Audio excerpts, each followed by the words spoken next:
Things are going badly for Russia and Ukraine, but just how badly? This is everything that has gone wrong for Russia so far, and we're less than a year and a half in. From the start of the war in Ukraine, Putin was boasting of total conquest, and one done quickly. After all, he had already annexed the massive Crimean Peninsula in 2014 with relatively little Western opposition, and now he was boasting of nuclear retaliation if anyone tried to stop him. Within a few weeks of the war starting, he now occupied over 62,000 square miles, almost 27% of the country, with ambitions of much more. And after another year of brutal combat, Putin now controls 18% of the country, with many regions being liberated by a scrappy Ukrainian military that makes Russia bleed for every single inch they occupy. If there is one rule in war, it's that you never want to see your army going backwards. But Russia has been struggling to make any gains in the war for over a year, and Ukraine is taking a lot more of Russia than vice versa. Russia's been seeing unsustainable losses in the war in Ukraine, starting with the human losses. Russia is largely cagey about the state of its military, which means that many updates come from Ukrainian officials. While they're likely to be optimistic about the success rates of taking out Russian soldiers, they also have an up-close and personal view of how many are falling in combat. On one single day in May 2023, Ukraine reported that Moscow lost 610 soldiers. This brought the staggering total to over 200,000 soldiers, approaching 10% of Russia's total military capacity. These are the troops Ukraine claims were liquidated, and it's not clear if this refers to deaths or includes injuries. While third-party assessments are lower, it's clear Russia has suffered devastating losses, and that's just scratching the surface of those losses. While the deaths are most concerning, Russia's also seen an enormous number of non-fatal casualties. It's believed that in the same 5-month period that saw 20,000 Russian troops die, a further 80,000 were injured and likely returned to Russia unable to fight on. It's no wonder then that Putin resorted to a military draft, putting many poorly trained soldiers into the fight, which likely only increased the casualty rates. Russia's desperation for more soldiers has led to them taking increased risks, including relying more heavily on mercenary troops. But it's not only the troops on the ground who are being targeted. One of the biggest hits Russia's been taking in this war of their own making has been to their military brass. Ukraine has been very effective at taking out commanding officers, with 2 colonels being reported dead in early May 2023. But the target list goes even further, with Ukraine reporting 14 Russian generals being killed in combat, although Russia only confirms 4, as generals are typically kept well away from battle and direct troop movements from afar. This indicates that Ukraine has become incredibly effective at targeted assassinations of enemy forces. But of course, Russia has exacted a terrible price on Ukraine as well. Ukraine's total casualties are much lower than Russia's, but its army is smaller. It's estimated by US and European officials that Ukraine has suffered a total of at least 16,000 killed and 125,000 wounded. But that's not where the biggest impact on Ukraine comes from. Russia's primary combat tactic in Ukraine in recent months has been indiscriminately shelling cities, often as much for emotional impact and public intimidation than for strategic benefit. For instance, shortly before Ukraine's act was about to perform on the finals of Eurovision, Russia unleashed a series of missile strikes on the band's hometown of Ternopil. This has exacted a horrible toll, as it's believed that at least 10,000 Ukrainian civilians had been killed so far by Russian attacks. And as many cities like Mariupol were essentially demolished and remain under Russian occupation, the actual numbers may be much higher. But this may make Russia's situation worse. From the start, Russia wasn't just facing the Ukrainian army and its backers, it was facing the tide of world opinion. And this tide was only going in one direction. 90% of countries around the world condemned the invasion, with the only exceptions being Russia's allies in China and a few countries generally considered outlaw states: North Korea, Iran, Belarus, Venezuela, and the Russian-backed puppet state in Syria. But well over 100 nations spoke with one voice and called the largest-scale invasion of a sovereign country in over a decade for what it was: a crime against humanity. And they backed it up with action. At the very start of the war, many people wondered how much the court of world opinion could actually do. After all, Ukraine wasn't a NATO nation, so the alliance wasn't bound to defend it. Putin was sending nuclear threats out every few minutes, and so no country was going to commit militarily to joining the fight. So the only tool left was sanctions, and people questioned what level of impact they could make. The answer turned out to be a lot. It wasn't long before the US and its allies unveiled a comprehensive list of sanctions that would be aimed at shattering the Russian economy and making it impossible for business as usual to continue. Were they successful? It's a mixed bag, but they've definitely had an impact. And for a change, it was the people at the top who felt its impact the most. One of the biggest targets of the sanctions placed on the regime was the group of Russian oligarchs who do Putin's business abroad. While they're ostensibly private citizens, many are close allies of the regime and operate at his sufferance. They have many economic holdings abroad, buying up real estate and even sports teams. An international task force was formed to shut them down and seize many of their assets. If they wound up on the list of sanctioned Russian agents, any foreign holding they had could be snatched up by the government. And in the first year of this task force alone, it's believed that the governments have taken over $30 billion from these oligarchs. Property seized includes Roman Abramovich's beloved Chelsea football team in the UK, as well as several luxury yachts, some worth as much as $300 million. But the damage done by the sanctions goes much deeper. The sanctions on Russia target both imports and exports, making it near impossible for Putin's loyalists to get key goods or sell them abroad. This means that many luxury goods have been frozen out of Russia, a key example being diamonds. After the US and UK, joined by the EU, banned the import of Russian diamonds, it threatened to cut off a $4 billion industry for the Russians. However, there was a spanner in the works, as many diamonds are sent to countries like India for polishing, which has not joined in on sanctioning Russia. Putin and his regime have often been able to evade sanctions thanks to the third-party transfer. And some of the sanctions aren't even government-sponsored. PR is everything in the world these days, and it's been a while since there was a bad guy who just about everyone agreed on. So let's thank Putin for unifying the world a bit, alright? Okay, maybe not, but he probably has the lowest global approval rating of any world leader at the moment. So it makes sense that many companies don't want their product or service associated with him. That led many companies to announce they were pulling out of Russia entirely at the start of the war. This included McDonald's, which was likely motivated by a combination of moral conviction and the growing risk of doing business in the politically repressive Russia. Netflix had another motivation: harsh new laws that would have it required to start providing Russian propaganda channels on the service. So, no Big Macs or Stranger Things for Vlad.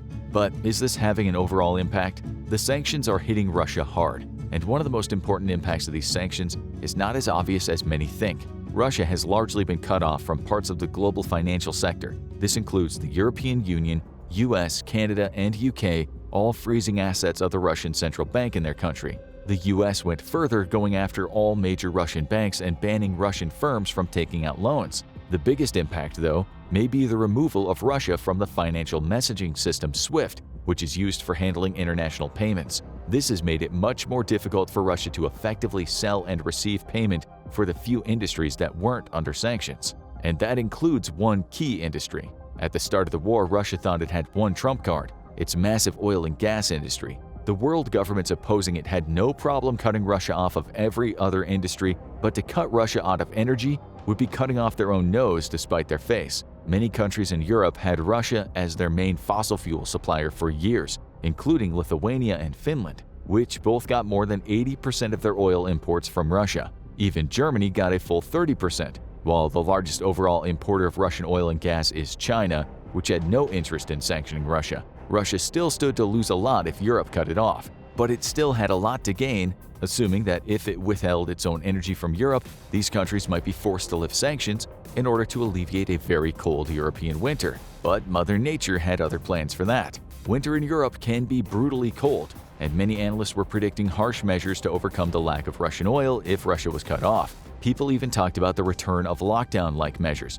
requiring non-essential businesses to close to conserve energy. But instead, Europe experienced the second warmest winter on record, a full 1.4 degrees above the average. While this didn't eliminate the need for Russian gas, it did give Europe the time to find alternative sources of energy to make up for the reduction in Russian imports. And while Europe has kept the supply chain open, it has imposed price caps on Russian oil, meaning even this key industry isn't safe from sanctions. But if you listen to Vladimir Putin, everything's fine. Putin's remained boastful and aggressive throughout the war, threatening retaliation over sanctions and military aid to Ukraine.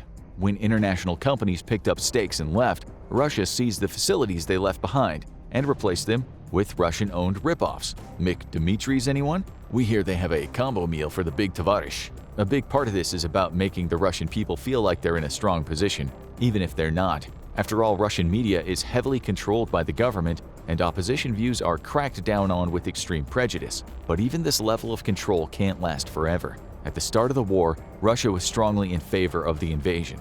After all, Putin was boasting on taking Kyiv in only weeks, and there was a deep sense of pride and resentment in Russia stemming from the collapse of the Soviet Union. The prospect of reclaiming one of the biggest countries that gained independence in the collapse was appealing to the public, and they were willing to put up with some hardships in the aftermath. Early polls indicated that around 3/4 of Russians were in favor of prosecuting the war as needed. But a lot has changed in a year. Putin painted a rosy picture of the war in the opening days, but the reality turned out to be anything but. Kyiv didn't fall, with Ukraine pulling off a spectacular gambit by blowing up one of their own dams to prevent the city from being encircled. Then came the sanctions and the NATO weaponry, and soon Russian soldiers were coming back in body bags and Russia was seeing its weaponry blown up at record speed. Soon Putin was announcing a draft, and middle-class professionals were taken out of their lives and given a gun with a few weeks of training before they were sent to the Ukrainian meat grinder.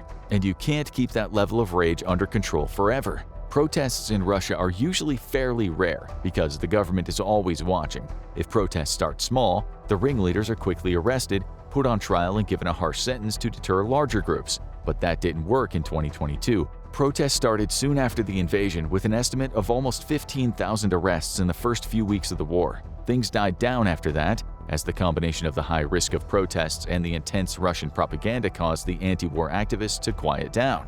But then, the mobilization happened, and something big changed. On September 21, 2022, the draft was announced, and within days, over 2,000 people were detained in protests. But this wasn't the same as the previous protests, which skewed toward young anti-war activists. These protests included many older women, mostly protesting for their sons' and husbands' lives. Additionally, word started going around that the draft was pulling heavily from ethnic minority groups in the Caucasus and eastern regions of the country. It was easy for Putin's shock troops to brutalize anti-war activists, call them terrorists, and be done with it. But it's a lot harder to arrest a babushka carrying a sign reading "We will not give up our husbands." While the protests were dispersed, they kept coming back, and the numbers kept increasing. So Putin had to do something he was naturally uncomfortable with, a charm offensive. Putin has largely kept himself off the stage for the duration of the war, giving orders from his inner sanctum and only communicating with his trusted advisors, who he didn't even trust that much. However, with the protests raging, Putin decided to hold a summit with the mothers of fallen soldiers in Ukraine and did his best impression of compassion. But saying "I feel your pain" only goes so far, and many people said he seemed stiff and out of it during the summit. But this was a bigger problem for the Russian dictator. Many people wonder if Putin is reaching the end of the road. Rumors of Putin being sick have been circulating for a long time, with the few pieces of footage of him in recent years showing him looking stooped, awkward, and clumsy. A far cry from the healthy and hardy warrior who loved to take photos of himself bare-chested atop a horse like a medieval Russian warrior. Rumors range from COVID complications to terminal cancer, but information about Putin's health is kept extremely secure, so speculation is all that's left. Still, anytime people are talking about a leader's successor is not good for that leader. Old government hands like former President Dmitry Medvedev and Defense Secretary Sergei Shoigu no doubt have ambitions for the top job and are likely hoping to curry favor with Putin. But not everyone looking to take over might have the same strategy. Putin has relied heavily on his warlords and private armies to prosecute this war, and that may come back to haunt him if his grip on Russia is weakening. This might mean a potential bloody civil war and jockeying for power if he passes on suddenly before he could designate a successor. Various ethnic minority groups like Ramzan Kadyrov's Chechens could see the opportunity to seek independence or even try to seize control of Moscow. And the Wagner Group's Yevgeny Prigozhin, who has been key to Russia's slow advance in Ukraine, might decide to turn his soft power into some very real power. But he might not be alone. Wagner's success has led other corporations like gas giant Gazprom to start their own private armies, not only to protect themselves from a government crackdown, but to guarantee their own power in the aftermath. Of course, Russia still has to get there because things are not going great. If you look at the Russian news, Russia has actually just had its biggest success in the war in the better part of a year. They finally took the eastern Ukrainian city of Bakhmut after a months-long battle that saw extreme casualties on both sides. While Ukraine has not formally conceded the city, most analysts say Russia has taken control. The only problem is, just like Mariupol, there really isn't a Bakhmut left to conquer. Before the war, Bakhmut had a population of over 70,000 people, and it's believed over 90% of them have left, leaving the city little more than a bombed-out husk. And while both sides suffered serious casualties, it was ultimately fairly one-sided. Estimates from the Ukrainian government were that as many as 100 Russian soldiers were dying each day. Things got so bad that even one of Putin's top soldiers spoke out. Prigozhin had become famous during the siege of Bakhmut for his blunt and entertaining critiques of the Russian war machine, accusing Putin of leaving his men without the proper arms and supplies they needed, and openly questioning Putin's leadership. This was normally a one-way trip to a quick retirement out the fourth floor of the nearest building, but the Wagner Group head is so far untouched, and the billionaire ultra-nationalist is only getting more popular in Russia, and it's hard to argue with his points. While Bakhmut does make it easier for Russia to advance in the east from their newly conquered routes, it's fair to ask you and what army, because Russia is rapidly running out of, well, everything. Ukraine started the war with a much smaller army than Russia, but it has a near-endless supply of weapons and supplies coming from NATO.